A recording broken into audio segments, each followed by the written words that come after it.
whiskey and a carton of Marlboro Reds.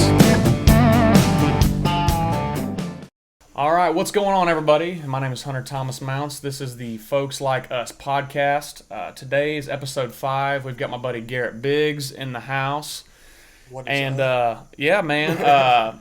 So I'm excited to talk to Garrett Biggs today. Hey, real quick before we get started, make sure you guys hit that like button and that subscribe button to grow the YouTube community that I'm trying to get set up. And with that, I want to introduce y'all to Garrett Biggs. What's going on, Garrett? How's it going, big dog? How you doing, everybody listening? Everyone Dude, doing all right? I'm doing great because it is St. Patrick's Day. Oh, it is. I forgot about Happy St. Patty's Day. St. Patrick's Day is honestly one of my favorite holidays. Me too, man. And honestly, I forgot about it, but now I'm thinking we got to find a green beer. There's green beer all over. There's green, yeah. It's just like a clover. You just got to hunt for it sometimes. A 4-leaf clover, We'll find that green beer somewhere in Nashville, I'm sure. You think the Bar Louie out in Bellevue would have a green beer? Do you think? They may. I've only ever been there one time, and that was for brunch.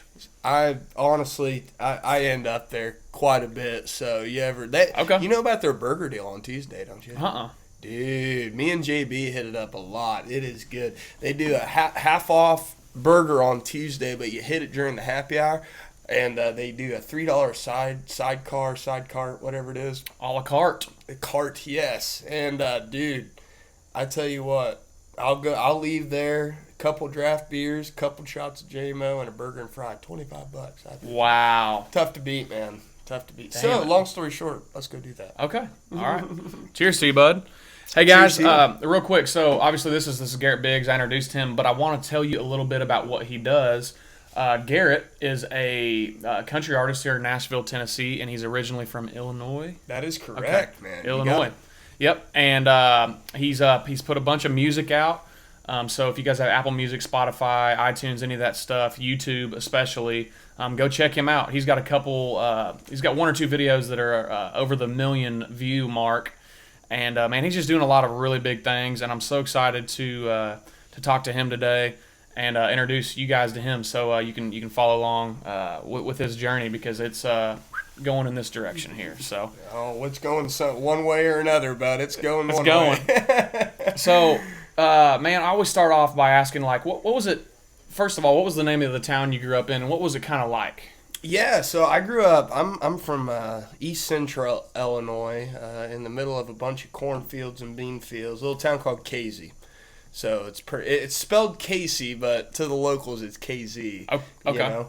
So Casey, Illinois, a farm town about 3,000 people, and I mean, you can about imagine what it was like growing up there. I mean, it truly was more trucks than cars, small town vibe through and through, and I love it, man. It was such a great place to grow up, and you got some of the best people in the whole wide world there, and I guess long story sort of short, it really just gave me roots in life. You know what I'm saying? It really just kind of showed me.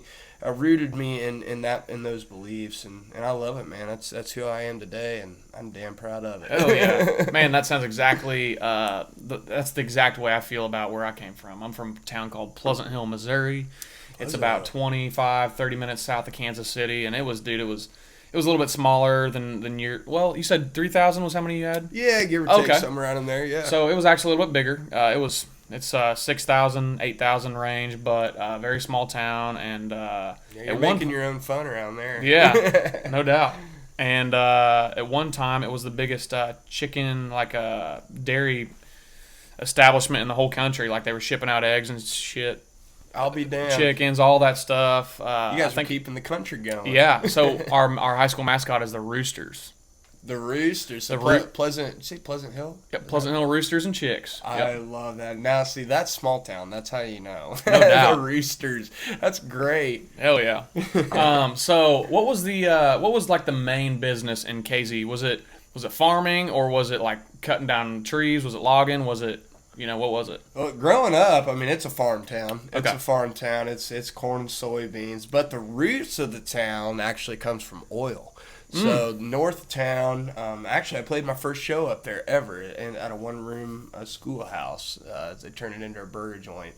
It's in a place called Oilfield, Illinois, which is super small. It's like the farmers and the ones that live in the countryside. It makes up Oilfield. 100 people maybe. I don't know. But anywho, yeah, KZ is actually founded on oil. You go out north of town. There's a ton of oil rigs pumping. You go through there at like 1 in the morning when it's pitch black. Man, I tell you, just see fires burning out in the cornfields from all the oil. It's great. I miss it a lot. That's Those awesome. fires kept me awake many mornings driving home from the shows, dude. Yeah? Give me something to look at. No doubt. So how far, man, I'm not super familiar with Illinois, and by that I mean I'm not at all. How far is it from Chicago? Where I'm from, and if any locals are hearing this and I'm getting it wrong, feel free to correct me, but I want to say I'll say 3 hours, 3.5. Okay. I'd say close to 3 hours, a rough estimate. Gotcha. Because Champaign, Illinois is like 1 hour and 20, so I'd say it's probably a good halfway point. Okay. I'm judging it. So, yeah, I've been to Chicago. I've played shows up there in Chicago, but I've never got a chance to just run around and like see the Bean, see the Great Lakes, see just like everything up there. I would love to do that. Yeah, and the reason I asked is because I went to Chicago for the first time this past weekend, and yeah, I went there for I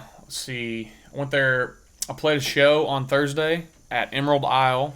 Oh my gosh, man, Dave. Yeah, Dave. I love Dave, man. Yeah. The Isle's the shit. Yeah, it's great. Yeah, so we had a church choir party at Emerald Isle, and that's the Eric Church fan club for those of you guys that are wondering. But a bunch of people from all over the country that are Eric Church fans, they pick one city every single year, and they all take over the town or whatever. And this year they picked Chicago, and they saw me playing at Live Oak, so they invited me to play the party. But then So am I hearing that you played the Eric Church fan club party? Is that right? Emerald Isle? Yeah, but kind of unofficial. Like it wasn't like all the people are in the church choir, but it wasn't like an official Eric Church event. Still though, that's cool, man. Like Yeah. I see all that. I know you're a church fan up in here. That's cool. I bet that was a good time. It was cool. And then the next night, Friday night, we went to see Eric Church play at the United Center, which is where the Bulls play. Yeah, big place, big stadium. Isn't Yeah, it was crazy. But it? You sell it out or no? yeah, he did. He did. The craziest part was whenever they announced, whenever he came out, they started the Bulls theme music that Michael Jordan always used to come out to. Oh yeah. And then the announcer was like, "And now the Chief," and then he came out and the lights were, dude. It was so nostalgic. I was watching the Last Dance documentary on Netflix and Michael Jordan, but then I was about to see Eric Church play, so it was super cool, man. I bet that is cool, man. And I haven't watched The Last Dance in its entirety, but man, I tell you, I need to finish it. Yeah. I need to finish it. I've heard nothing but good things. Yeah. Nothing but good things. Yeah, it's amazing, but yeah, that's why I was asking, how far away that was, just trying to relate a little bit. But what is there any kind of music scene in KZ, Illinois, or is there something around there? You got to drive a little ways. What's up? There really ain't much, man. I mean, around Charleston, Mattoon, Illinois is like the closest. I would say. You got Effingham in there, but those are all 30-minute drives. But I mean, yeah, I mean, you got your little bars, you got your local bands, and everybody kind of knows everybody, which is a lot like Nashville, and. But I would honestly say to get to any real market, I mean, you're looking at least a 45-minute to an hour drive, But music's there. Music is definitely there, dude. Like the local scene back there. I mean, it's actually kind of funny you asked that. It's really kind of right now. I'm just like, I just want to say thanks to all the local musicians for giving the local dude that was just kind of doing something crazy in his eyes, like thanks for giving him a chance, because that local scene really did really help get me going, like at least taught me a lot how to turn knobs on a mixer and restring a guitar, and you know what I'm saying, you name it. How overwhelming was all that stuff whenever you first tried to do it? Because dude, when I first saw all the chords that go into a mixer, I go, What? Yeah, see, I will admit I was lucky because Dad played in bands, so like I was kind of raised up in that world a little Gotcha. bit. However, like, still got to learn that shit, Yeah. you know, and yeah, it was a lot. It's still a lot. It's Yeah. still a lot. Like I told you before we hit record, like I was I just treated my room, and I'm really getting back into doing demos and everything, and now I'm looking at gear, and it's like, okay, well, I need this many inputs, this many cables, I need this for power, and Yep. yeah, it turns endless. into addiction almost to a degree, though, I will say. Well, yeah, and like sound and audio. Well, and it's like anybody out there with a hobby can probably relate to this. Like, as soon as you think, okay, I got this, I'm good, I'm all set, my hobby is, I've got all the stuff I need, the new thing comes along, or Yep. there's something that makes it a little bit better, and I need to turn my phone on silent. But I don't but even yeah, know where mine's over there. Hopefully, it's never ending, is it? Oh my goodness, it's never ending. Yeah, and well, because like you said earlier, there's always the new thing coming out with the newer technology and all that. And dude, I won't lie, like you've been friends long enough. You know I'm an old soul at heart, and I am learning like the new technology's cool, but for me and how I approach it all, it's like give me the basics. Yeah. I need the basics. I start getting into all that. I don't know how Colt and Jake Parshall and Grady Saxman and all those guys that are just great producers and engineers in town. Like, how the hell do they do that, dude? Yeah. I don't get it. I mean, I gotta tip my hat to it. Yeah, dude. It's funny you said that because I record with a guy named Kenny Royster, and you know, Kenny's awesome, dude. yeah, obviously he's great at what he does, and he knows if you're a music producer and you're running a studio, you have to be super super smart and know all kinds of crazy different frequencies and all the how to route wires to gear. And basically, long story short, what I'm saying is, dude, he tries to walk me through everything that he's doing in real time when he's producing something of mine, and we're mixing, and he's like, okay, so now I'm pulling up this window, and you can see where the EQ is here, and we need to pull it down a little bit because we want to have the sound floor more active. And I'm like, dude, I appreciate you being transparent with me and telling me what's going on, but I have no clue what's going on.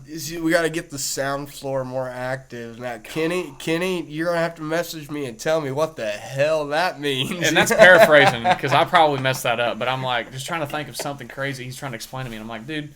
And then also on top of that, people who are are really good producers, they can hear things that most people can't hear too. They do, man. Well, the in-depth hearing. Well, and that's the thing for me. Like here's the thing with engineering versus producing to me is, look, you can teach someone how to engineer, right? Like, but you do have to hear it. There's the ear thing. That's a thing.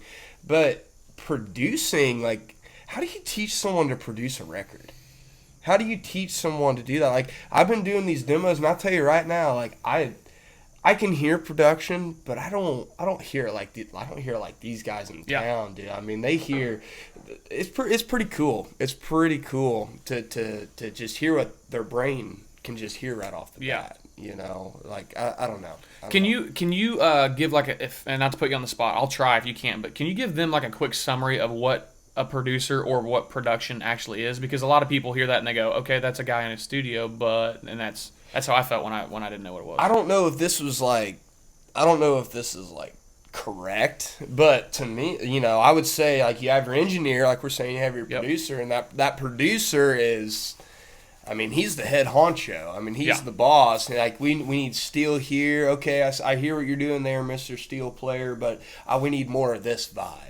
And I mean, I guess really he's calling the shots. Yeah. Isn't that how you kind of would so how would you describe it? The way that what I think a producer is, and like, somebody please comment on this and tell me what the technical definition is, because I'm not going to pull up Mr. Webster here, but so a producer, let us know, how would you define producing? Yes. So to me, what a producer is they are the ones who can capture the feeling. So like whenever you have a song, a lot of times it comes from a work tape, and there's 3 or 4 chords, and you got lyrics, and somebody's singing a certain way. Well, the producer is from the top down going, okay, this is the kind of feeling we're trying to go for, and there's going to be little tiny things way off in the background that a lot of you don't even hear, that add a certain feeling to the song. But if it wasn't there, you would know something was up. And then also, they'll tell you, hey, I think the melody should shift here, because if you do the melody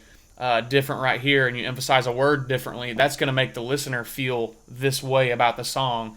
And I think it's so hard to describe and put your finger on exactly what a producer is, but they have all that stuff figured out. And that's a true talent, man. It's like that's where the art is. Truly, of the recording. Truly, man. Well, and like you said in there, like there's so many parts recording that like we hear as musicians that the average listener just honestly truly doesn't hear. Yeah. But if it wasn't in there, that the chorus would sound empty, the verse would sound empty, you name it. Yep. And production is to me it's going to be a lifelong endeavor. You know what I'm saying? And that's kind of honestly, I guess that's what I love about music and the music business as a whole. And we were saying, like, I love business. I know you love business, and it's changing. It's like technology. It's changing. You're constantly learning. You're constantly evolving and trying things, and some of it'll work, some of it won't. Yep. Some of it won't. But. So I know obviously you're an artist, and that's probably coming first, an artist songwriter.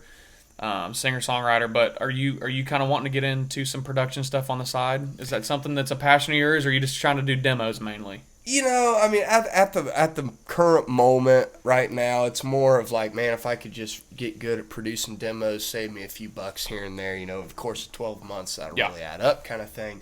But no, I mean, I do definitely have a passion for it. Definitely have a passion for it. And I've also always had a passion to, like, if I can get my stuff going in the right direction, get it to where I'm wanting to take it kind of thing, I would love to find some new talent and produce or be involved to whatever extent that would be. That's definitely a passion of mine that I want to chase down at some point. Whenever that point is, I don't know. That's cool, man.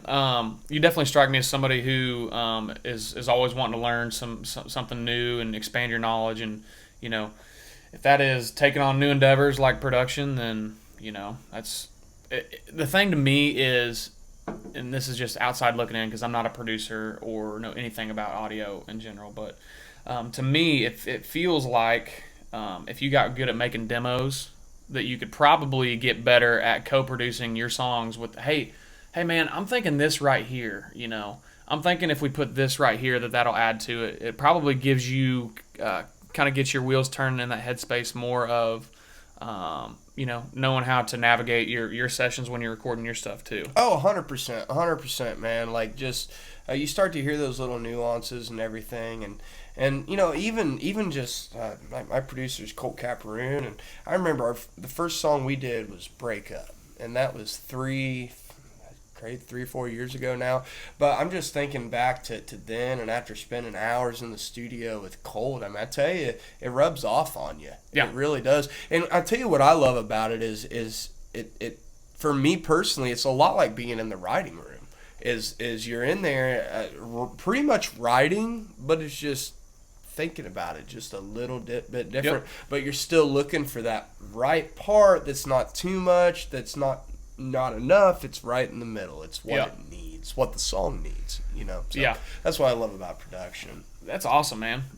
So let's talk about that song a little bit. "Break Up." That's the first song I ever heard from you, and I think Katie Kaup probably was the one who turned me on to that song. Told me about you. Katie's introduced us, right? I'm pretty sure she did, man. I think you're right. And it's been so long since I heard that song. I don't really.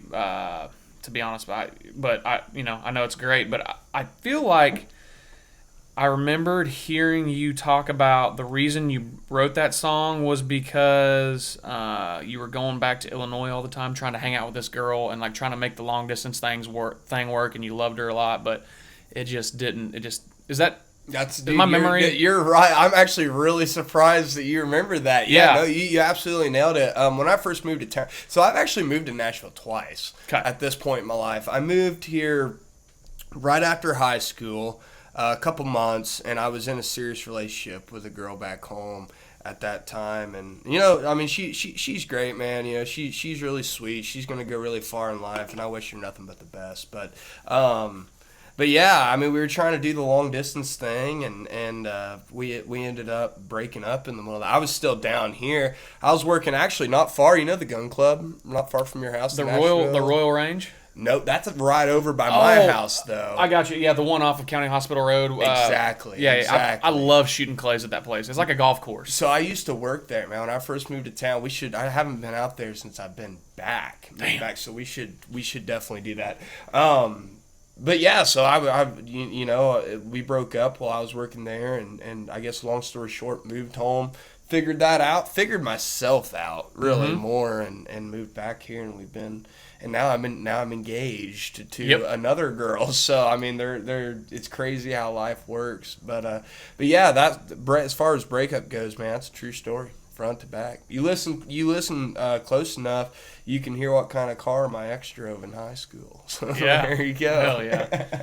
Man, I like what you said about, she's a great girl and all that stuff. Sometimes, believe it or not, just because things don't work out with you and a person, it doesn't mean that there's anything wrong with them. It doesn't mean that there's anything wrong with you. That's a mature way to think about it, I think, because everybody always wants to be like, oh, my ex was crazy, or like, oh, man, it was the worst person ever. But it's like, dude, we all are meant to be with that one person, in my opinion. And Totally. Yeah. Well, and it's a journey, man. Like, I've told my fiance Kelly this. I'm like, look, I mean, high school sweethearts are a real thing. My cousin and his wife were high school sweethearts. Beautiful marriage. But at the same time, man, they say you fall in love 3 times. I've heard that. That's what they say. Well, and I'll tell you right now, Kelly was my third. Really? Kelly was my third, and this girl that I wrote breakup about was my second. And I ain't saying that's true, but I am saying it's a little bit ironic. Yeah. Damn. But, I mean, you fall in and out of love, and at the end of the day, dude, I'll tell you what, that relationship got, we were young. Yeah. We were in high school. I thought I knew what I wanted then. So did she. And I bet if I sat down and talked to her right now, we'd have a total, the trajectory that I'm on now, and I bet she's on totally different, man. We had a good thing, and I tell you what, I'm glad I got a release out of it. That's cool. So yeah, it's always good to have a great song come out of something that kind of sucks in the moment. But also, totally. But also, man, it's like, you might not be sitting right here in this exact spot, and I don't mean that in the literal sense that you wouldn't be on my podcast. I mean that in the literal, in the sense that, like, you may not be where you're supposed to be, which is, where you are. But, I needed that heartbreak, yeah. Dude. I did. I didn't know it at the time, but and that's the thing, right? I mean, I'm definitely a faith-based man at the end of the day, and I tell you what, bad things happen. That's right, but I tell you, life gets hard when you forget that it's all part of a bigger plan. Yeah. And at that point in my life, it was low. It sucked and it hurt. There's nothing. I mean, that's what it was.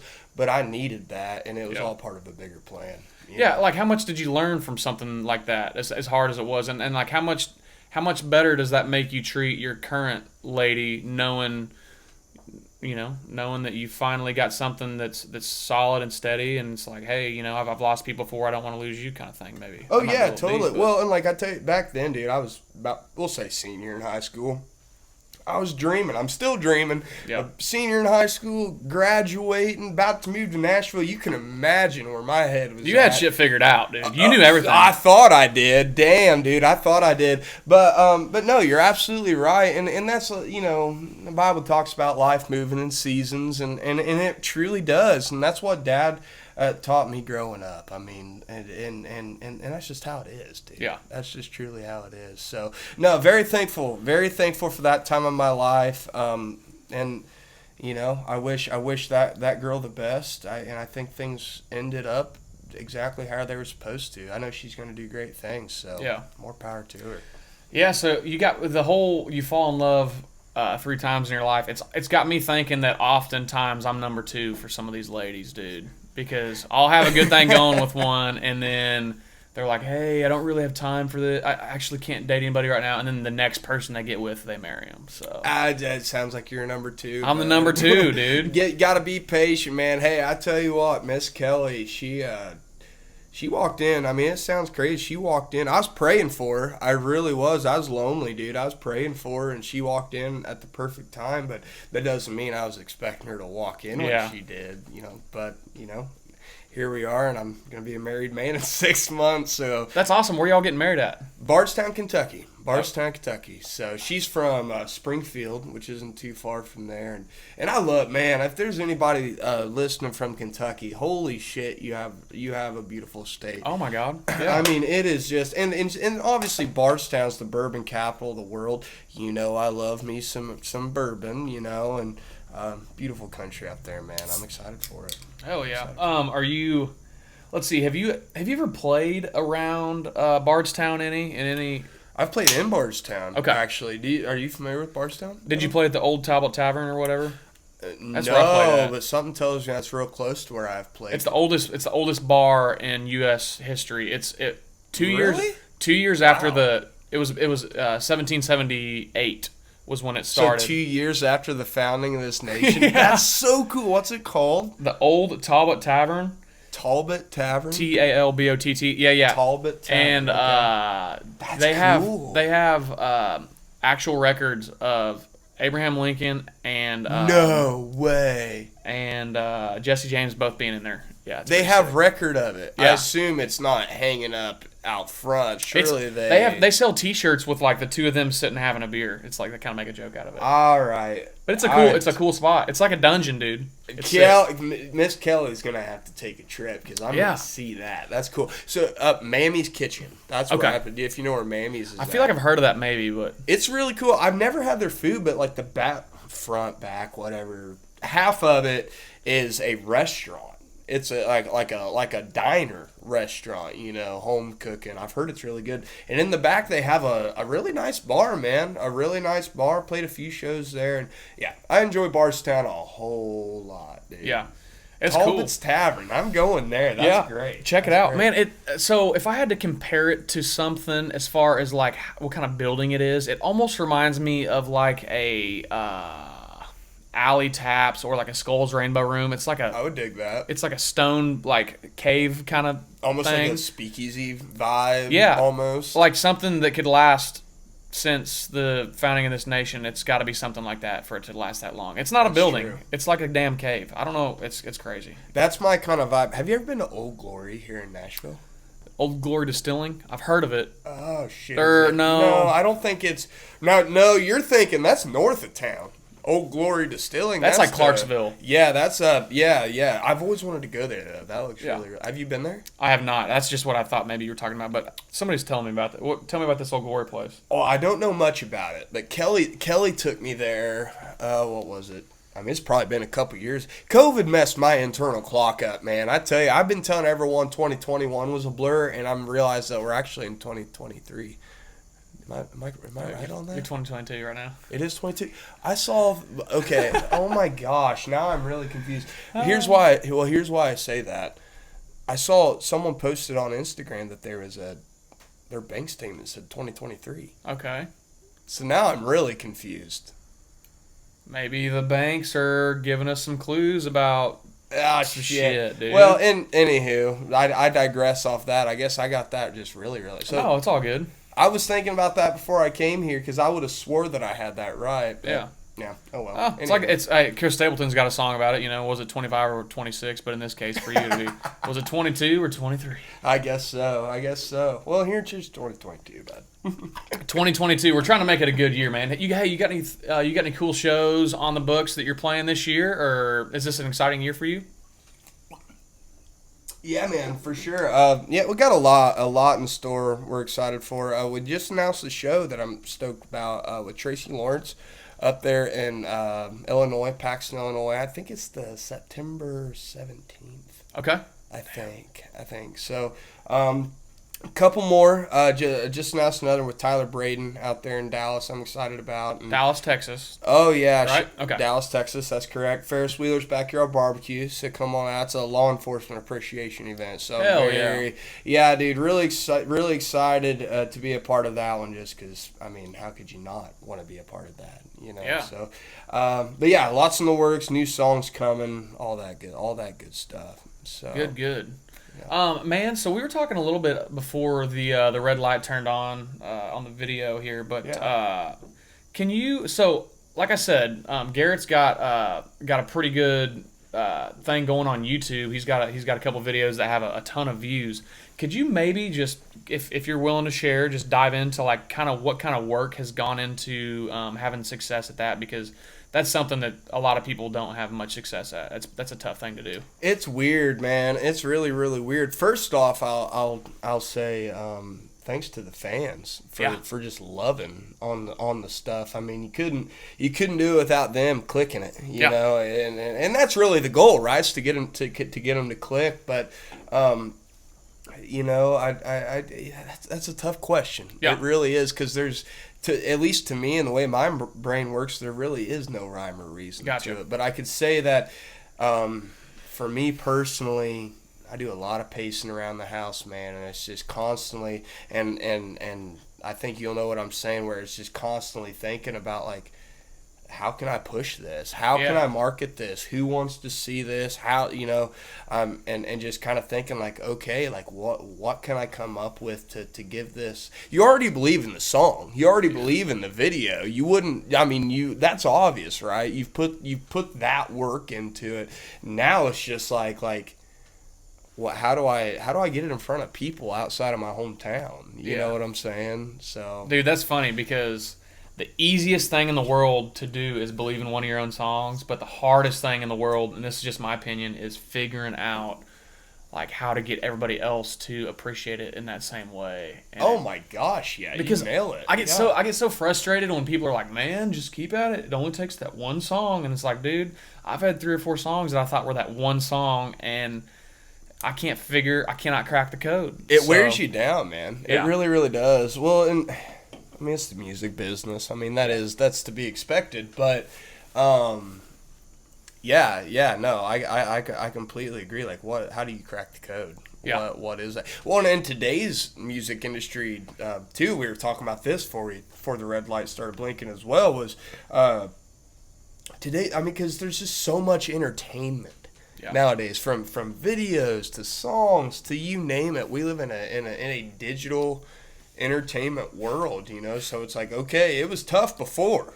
It was tough, but now it's like, you know, everybody's putting stuff out on Spotify, and then you got SoundCloud, and you know, and you just bikini pics, YouTube, bikini pics, OnlyFans. I mean, you name it, man. There's just shit everywhere right now. Yeah, and man, I mean, we live in a world where no matter what you do, like, people are on their phones, and it's like, how do I figure out how to get them to be looking at me while they're on their phones? And that's a tough thing to do. No, it is. You're right. Well, and I tell you, and again, I just speak opinions when on these like, this is just what I think. This is how my brain works throughout the day.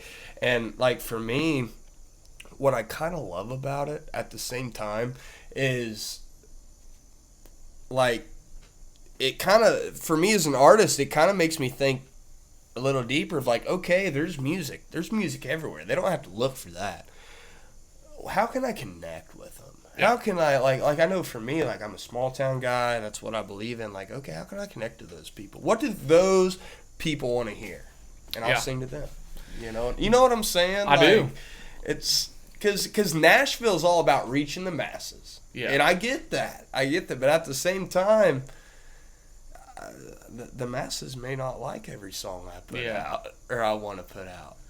Whenever you write songs, are you trying to, like when you sit down to write a song, are you thinking ahead of time, like, hey, how can I write this so that it applies to the most people? Or do you write a song like, hey, I'm just going to write the song and then it does what it does?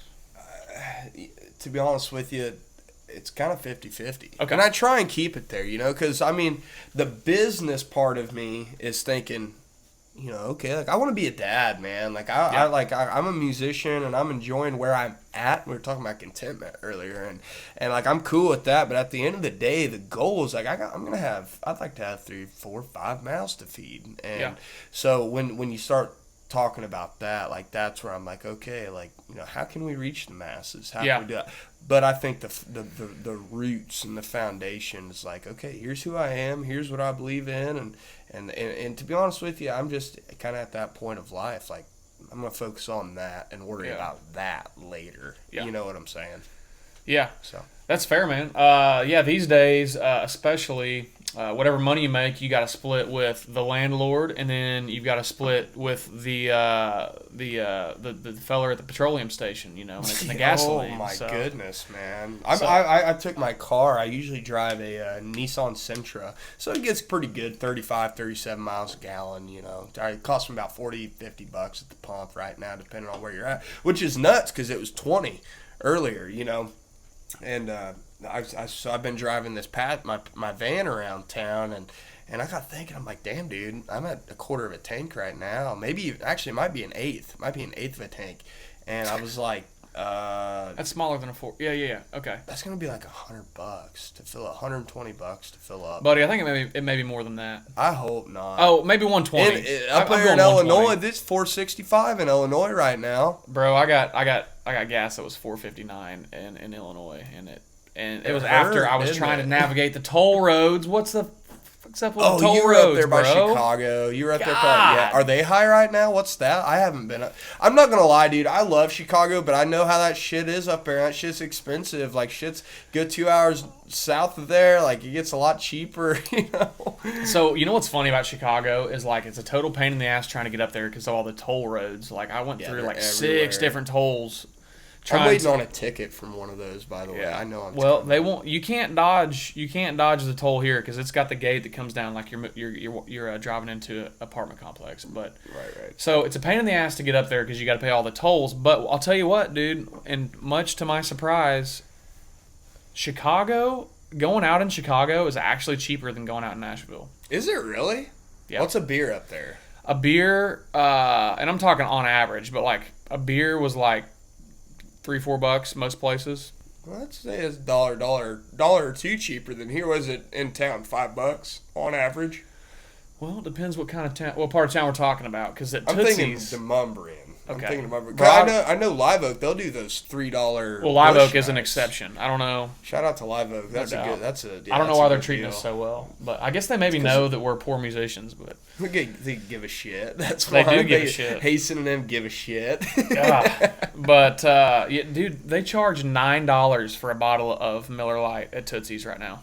I bought this damn 6-pack for $8.39 at the gas station. That's how I look at it, man. Like, I'll go out and everybody's like, "Hey, we like what, Garrett? We like what, yeah, you need to come out." And I'm like, I can't afford to.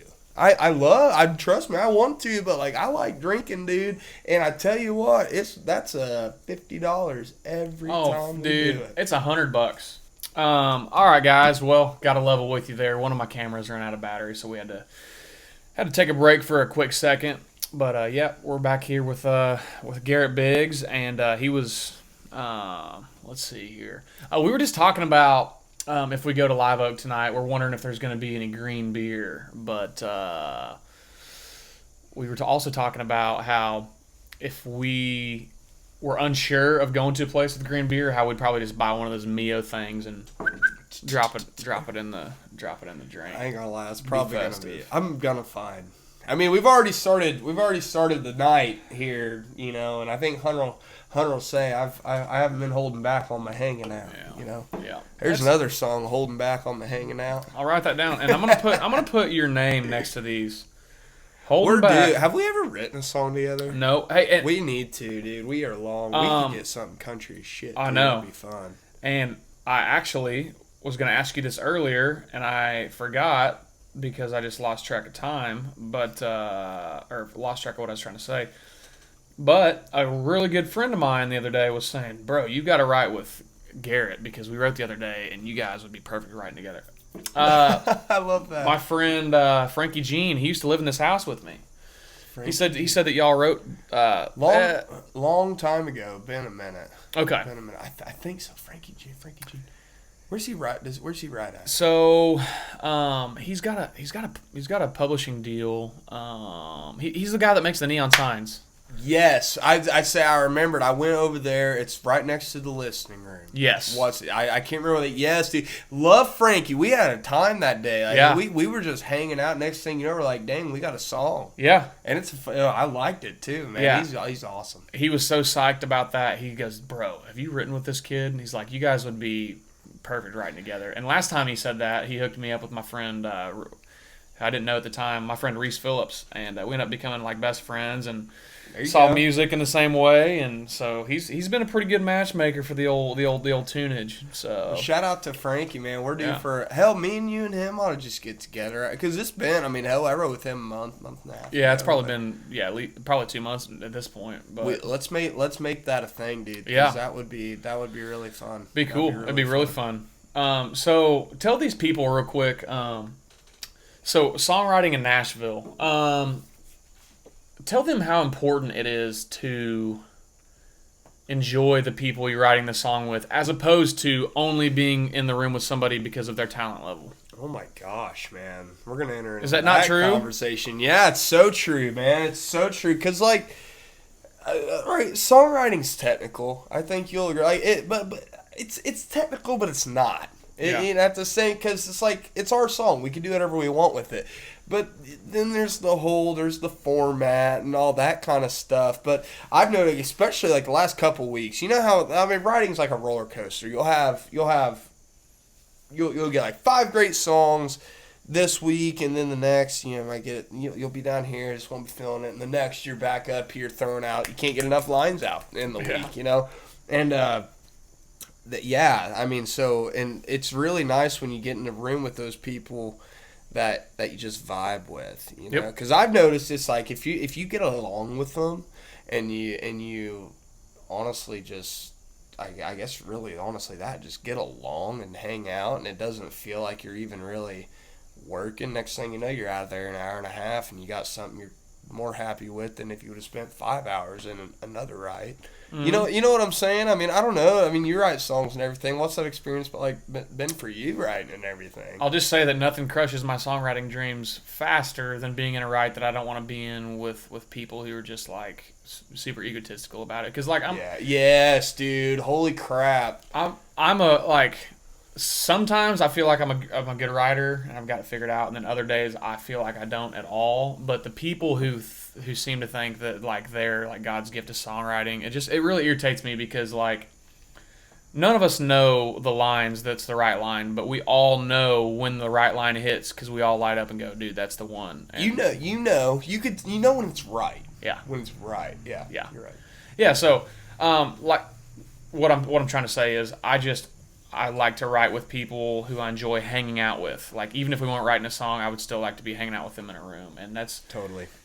And it's cool because, and not to name drop here, but me and my friend Eli Locke, do you know him? I know Eli. Okay, Yeah, got the best mullet sideburn combo in the land. He's crushing it. But shout out to Eli. But man, he's a great songwriter and he's a great friend of mine. But for whatever reason, the last 2 times we've written, we have literally gotten nothing.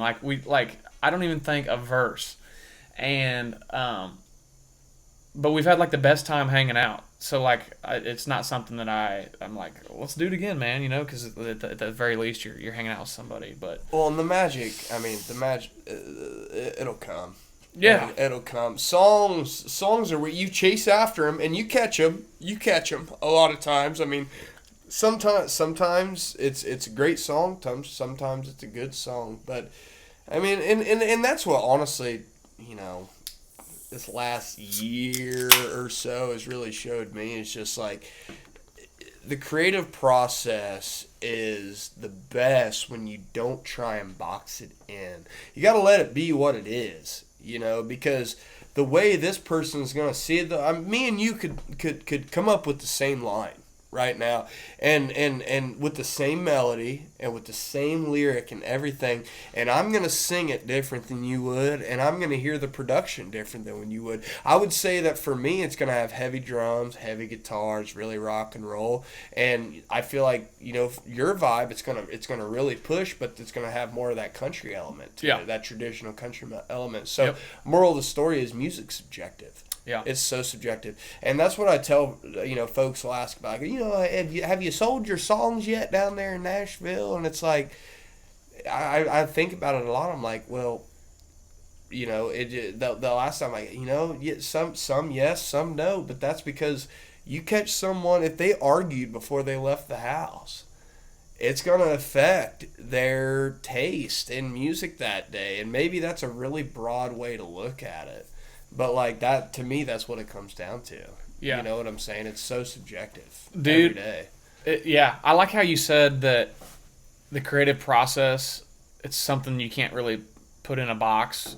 And what instantly popped in my mind is, I don't even know what the creative process is.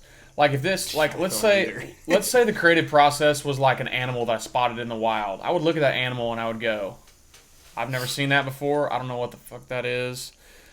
So I'm damn sure not going to put it in a cage because I don't know what that's going to happen. So you don't know what it's going to do. You just got to let that creative process, goat, unicorn, whatever it is, walking out in the wild. You just got to let it be what it's going to be, and hopefully it lets you hang around and keep it company. That's how I look at it. For sure. Well, and two, like I think as people, as a whole, we want to look back. We want to look back, right? And it's like, yeah, go out there and make the best song that you can for that day. Yeah. For that day. And don't be afraid to go be back and rewrite it. Who was it? Garth Brooks, I think, it said we're rewriters of songs, not writers of songs.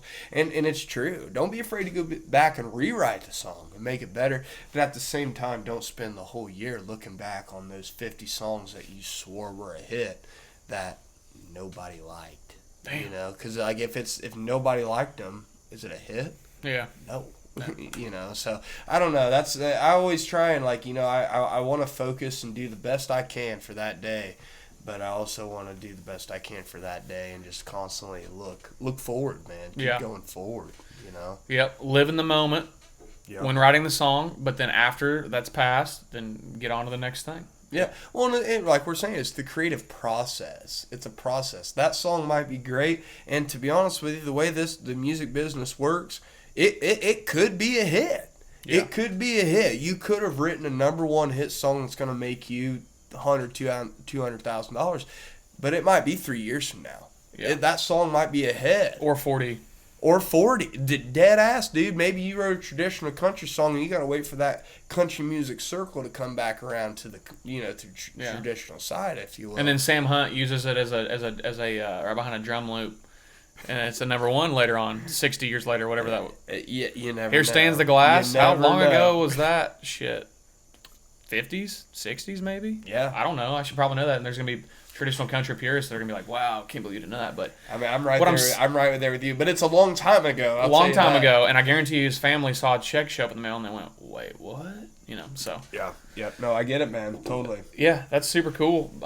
One thing I was going to ask you, too, and this is maybe a little bit of a deep question, but. Bring it on, Is it difficult for you to keep the same love for a song or a piece of art that you had for it the day you wrote it in the long term? Because, like, there's been songs before where I'm like, man, I love this. I'm so sure about it. I love it, love it, love it. And then later on, I start second-guessing myself. But then part of me goes, dude, listen, if there was something that struck you about it in the moment, there's maybe something to it. Does that make any sense to you? No, it definitely does. I would say that there's definitely those songs that, like, for example, my next single, Never Have I Ever, is honestly the perfect example. Wrote that song 3.5 years ago. 3 years ago. But from the day that we wrote it, I knew I loved it. Yep. I knew I loved the title. I loved the melody. I thought it was a cool idea. I thought it was kind of unique, you know? But I knew I didn't want to cut it. You know, and it was weird. It's weird. I knew I wanted to cut it, but I didn't want to cut it right then. Yeah. You know, so to answer your question, I would say, yeah, there's those songs where I love them, and then I listen to them, and I realize that it's not as great as I thought it was. The melody's broken. The hook's broke. The hook don't hit, you know, and I think that's good. I think as songwriters and artists and as people in music, I think we're really damn good at seeing what we do well, what we nail, but but it hurts us a little much to see like, oh, maybe I didn't nail that. Yeah. And maybe that's just us as people. But I would say that to the same point, there's been a lot of songs where I would honestly not care for them. I'd be like, you know, I like that, but this ain't good, that ain't good. Maybe I'm just a negative thinker. I don't know. But to have Kelly, like, honestly, Kelly's the reason that I ended up cutting Never Have I Ever.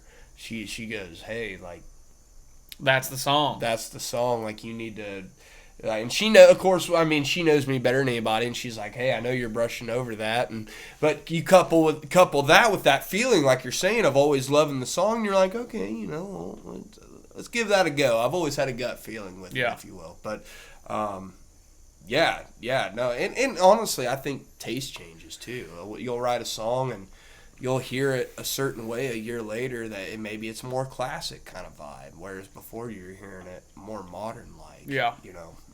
So I don't know if that's probably the long way around your question, but that's where I'm at. I like it, man.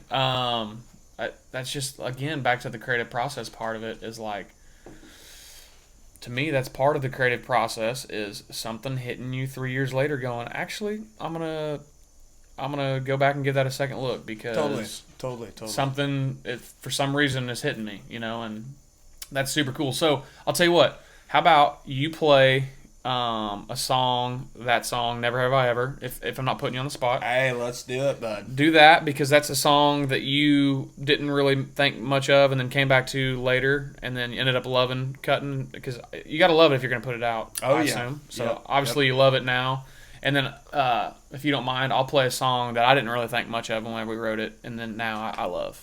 So we can kind of get connected on that level. That's the first time that the person interviewing, I love that. Let's do that. Absolutely. Okay. Cool. That'd be cool. Hell yeah. So is your guitar next to you, or? It's in the case over there, but I can grab it really fast. Grab it, man. Grab it. And I can just cut the part where we're not doing anything, and it'll go right to it. Oh yeah. Hell yeah, buddy. And while you're doing that, I'm gonna get mine tuned up.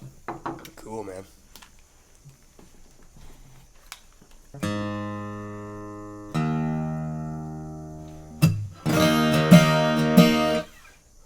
All right, guys. Hey, real quick, Garrett here is going to play his new single coming out. It's called Never Have I Ever. When does that drop? I won't lie. The team's going to kill me. I don't have it nailed down yet. You don't got to give a date. It's going to be coming here real soon. This spring. We'll say this spring, here within the next couple months. All right. So Never Have I Ever, dude. I haven't heard this. Well, I hope you like. If you don't tell anybody. All right. All right. Wrote this one with Joy Beth Taylor and Timothy Banks.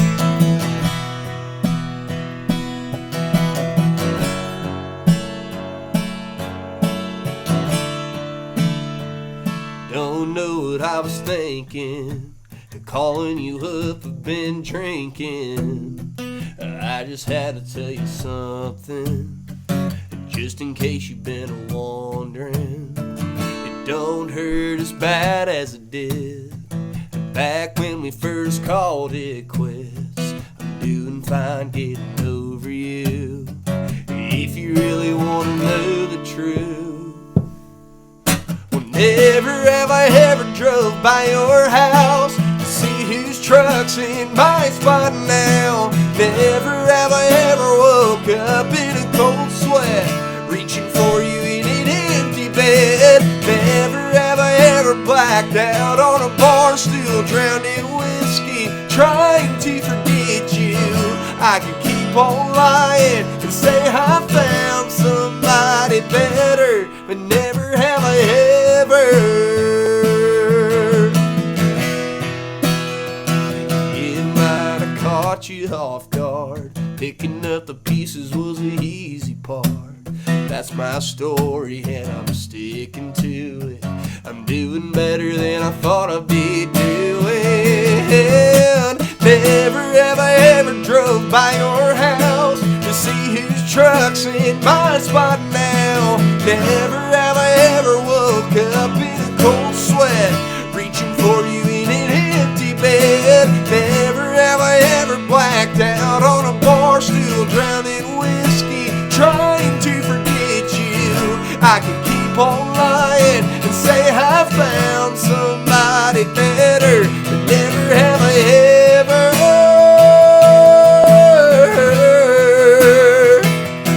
Never have I ever. Oh yeah. Never have I ever drove by your house to see whose truck's in my spot now. Never have I ever woke up in a cold sweat, reaching for you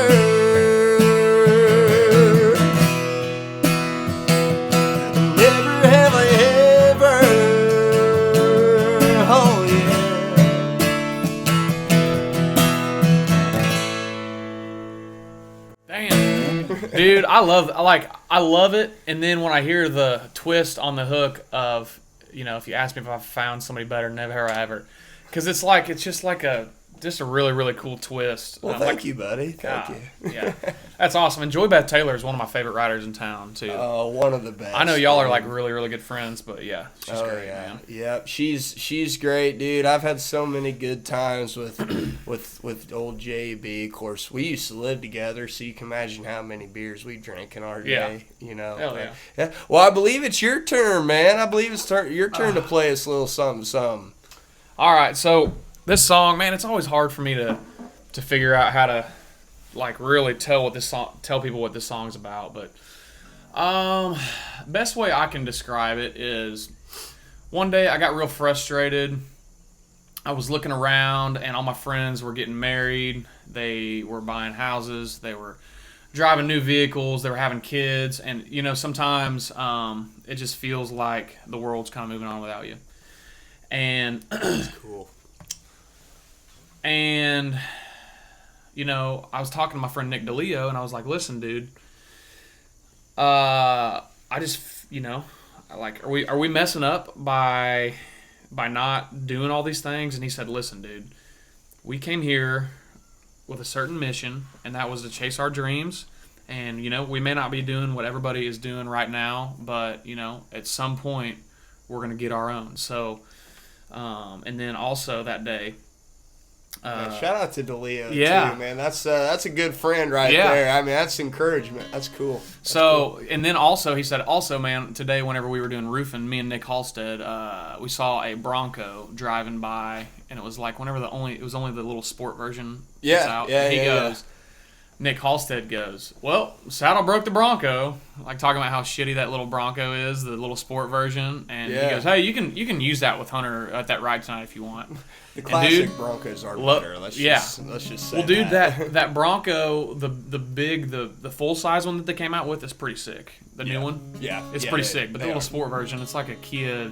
Or not a Kia Soul, but what's the Jeep Renegade? It looks like a little Jeep Renegade. Little SUV type deal. Yeah. So anyway, this song's called Bronco, and that's kind of what it's about. It goes like this.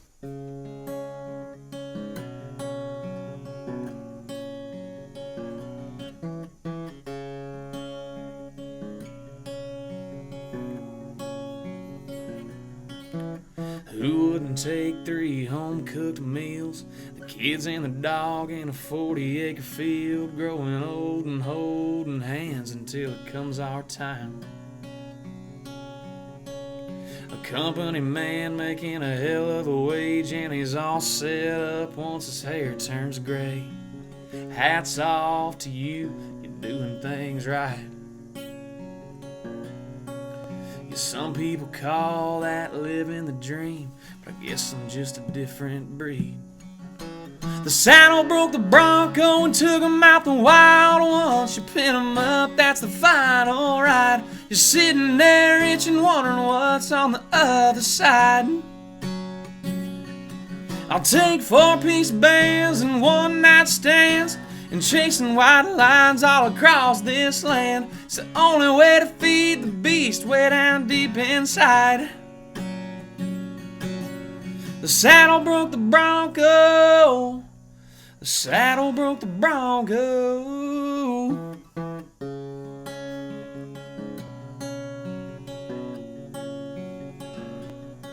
Didn't feel no shame leaving the herd. Didn't pay no attention to them whispered words. And I can't expect anyone to understand just who I am. A part of you still feels it when you see him running wild and free.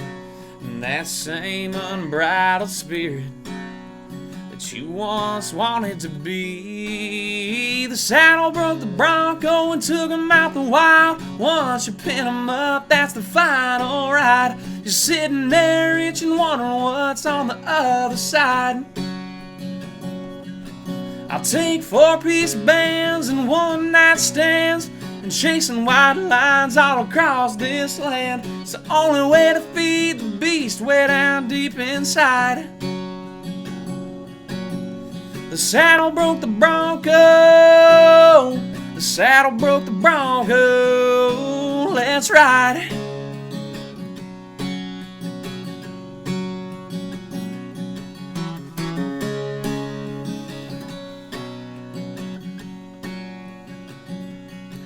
I got a rattle box, you got a coupe de ville. I know it ain't pretty, but I'm living still. You got... Let me start that over. Damn. I overthought it. I got a rattle box, you got a coupe de ville. I know it ain't pretty, but I'm living still. You got... Hannah, I've never forgotten the words of this. I like it. Got a rattle box, you got a coupe de ville. I know it ain't pretty, but I'm living still. You got a house paid off, I got stacks of bills.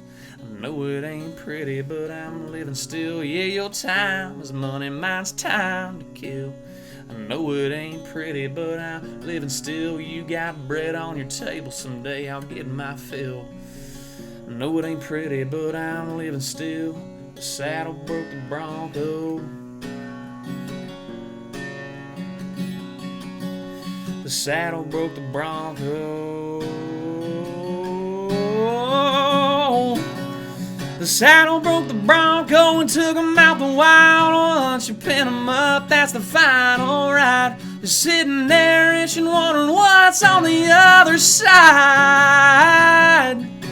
I'll take 4-piece bands and one-night stands and chasing white lines all across this land. It's the only way to feed the beast way down deep inside. The saddle broke the bronco. The saddle broke the bronco.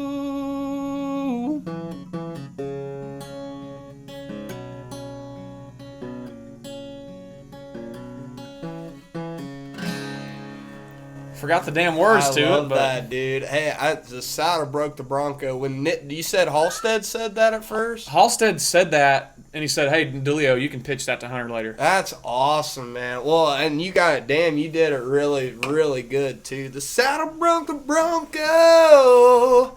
You know, you remember the old song, oh, damn it, Chris Cagle did it. Let There Be Cowgirls? Yeah, dude. He would Forever cowboy, make him strong as any man. That one? Yeah, yep, that's it, dude. I could hear him all over. That's great. That's great. Thank you.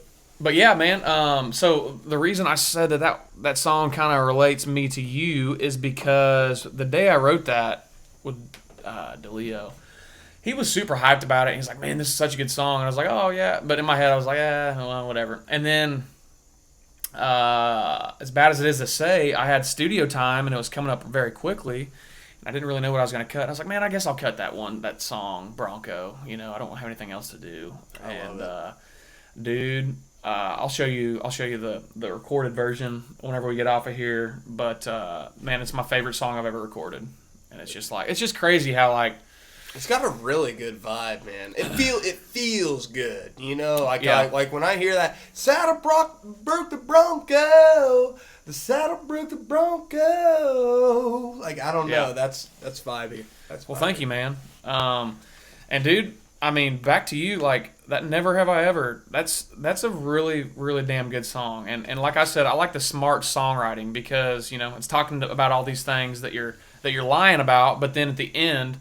You're being truthful whenever you say, you know, if you ask me if I've ever found somebody better, never have I ever. So it's like the whole instead of 3 truths and a lie, it's like 3 lies and a truth, you know. Yeah, you can flip that around. I don't know if you thought about it that way, but that's a really, really cool song. Well, and like back in high school, did you ever play that game, Never Have I Ever?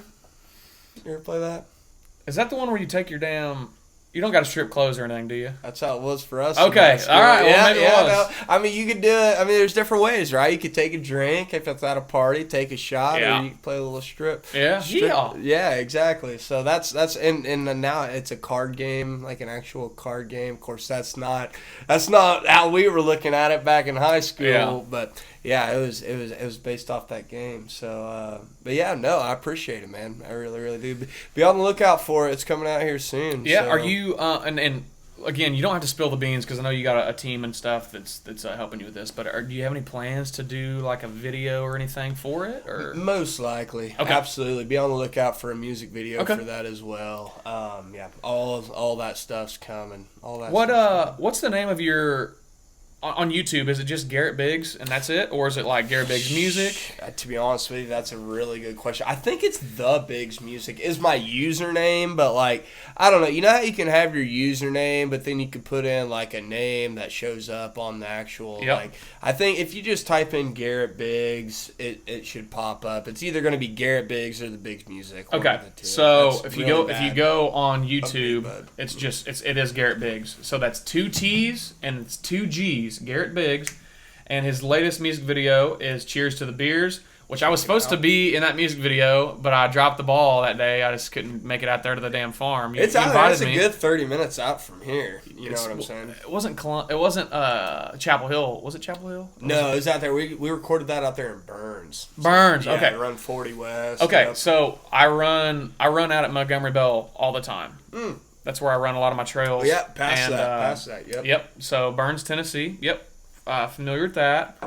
And yeah, you guys make sure to go check that out, and then also make sure you check out his number one rated music video, which is "Mama Didn't Raise No," and it's got 2.6 million views, which is super super cool. You guys don't realize how hard that is.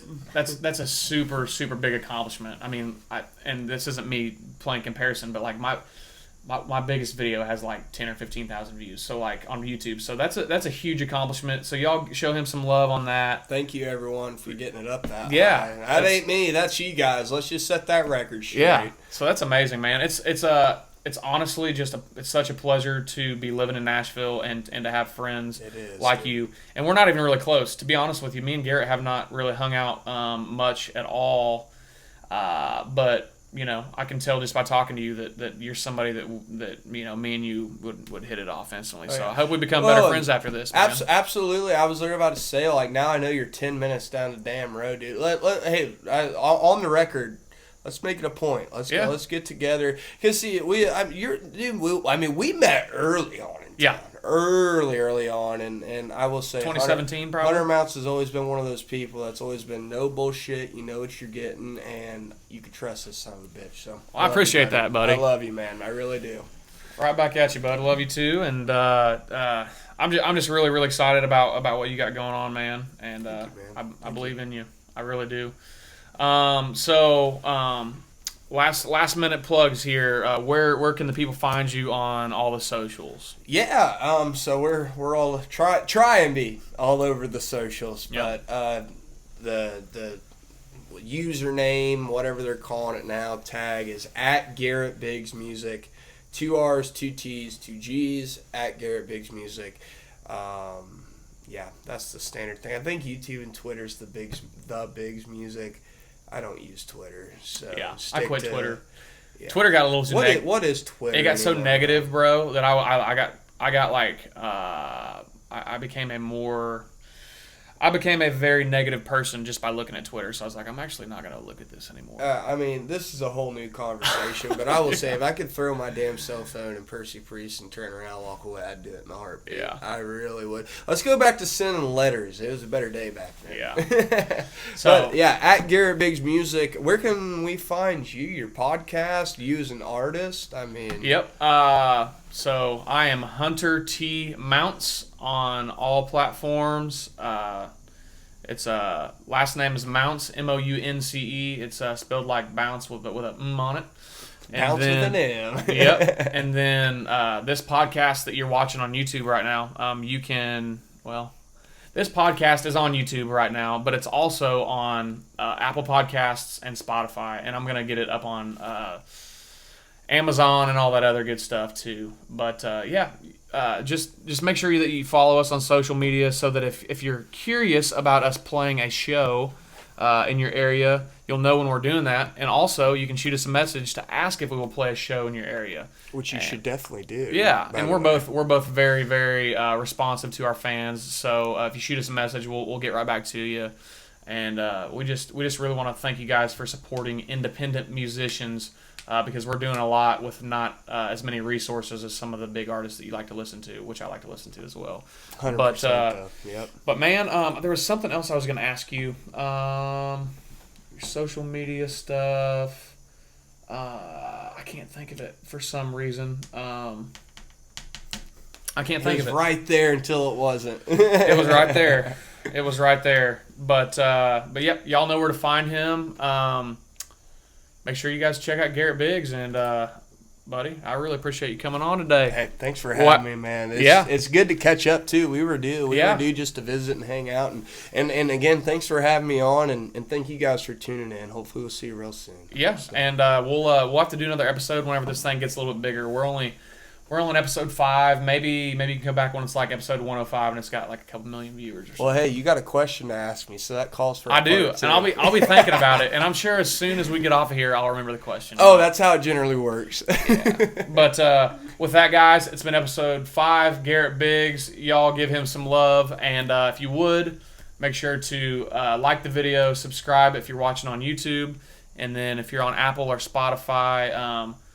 Do us a little review and give us an honest review. You know, I would never ask for 5-star reviews. If you think it's worthy of a 5-star, then do it. But if you think it sucks, let me know so I can know what to get better at.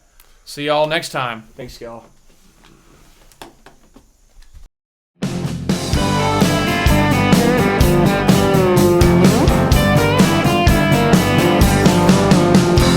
I met a woman about 6'7", caught my eye at the 7-Eleven, buying Jack Link's jerky and a carton